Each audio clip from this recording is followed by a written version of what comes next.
안녕하세요. 김대비 기자입니다. 오늘은 4일자 북한 관련 뉴욕타임즈 기사를 브리핑해드리겠습니다. 유명 칼럼니스트인 니콜러스 크리스토프의 칼럼인데요.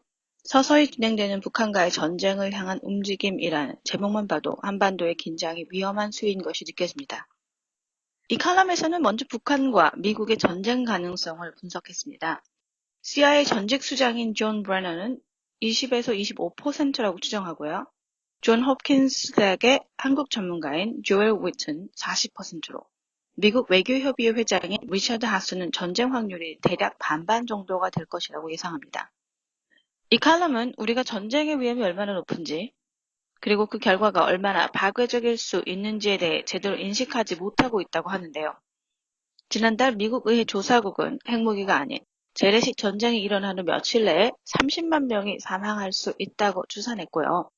만일 핵 공격이 발생한다면 첫날에만 100만 명의 사상자가 발생하리라는 것을 쉽게 예상할 수 있다고 스탠퍼드 국제안보 전문가인 스캇 사이건의 말을 전했습니다.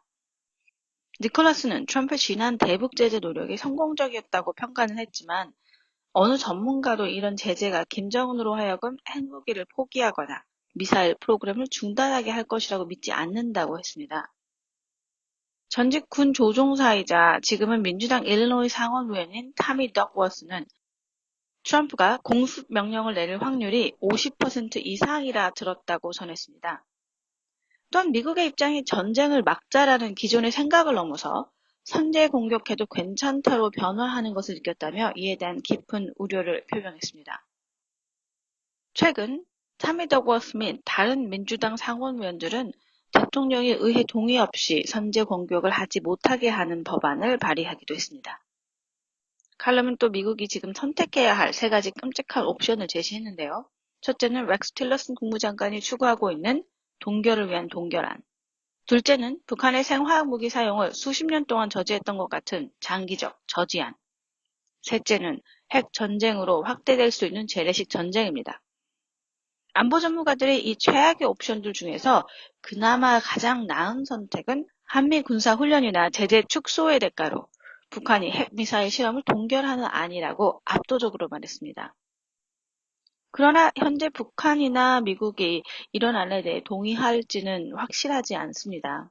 그 다음이 저지안이고 전쟁이 가장 최악의 선택인데요. 그 최악의 선택을 트럼프가 추구하고 있는 듯 하다고 전했습니다. 뉴욕타임스 칼럼을 정리하면요. 전문가들이 보는 전쟁 확률은 최대 50%까지고요. 그러나 안보 전문가들은 최선의 선택으로 북한과 미국의 타협을 뒀습니다. 대화와 타협을 통해 전쟁 발발을 막고 전 세계 평화를 위해 노력하는 모습을 진심으로 기대해 봅니다.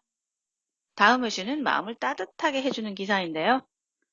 트럼프 대통령이 한국 국회에서 북한에 대해 전쟁 위협을 한 날, 미국 플로리다주에 있는 하일리 가든스 고등학교 학생 3,000명이 거대한 인간평화 사인을 만들었다고 마이애미 뉴타임스가 9일 보도했습니다.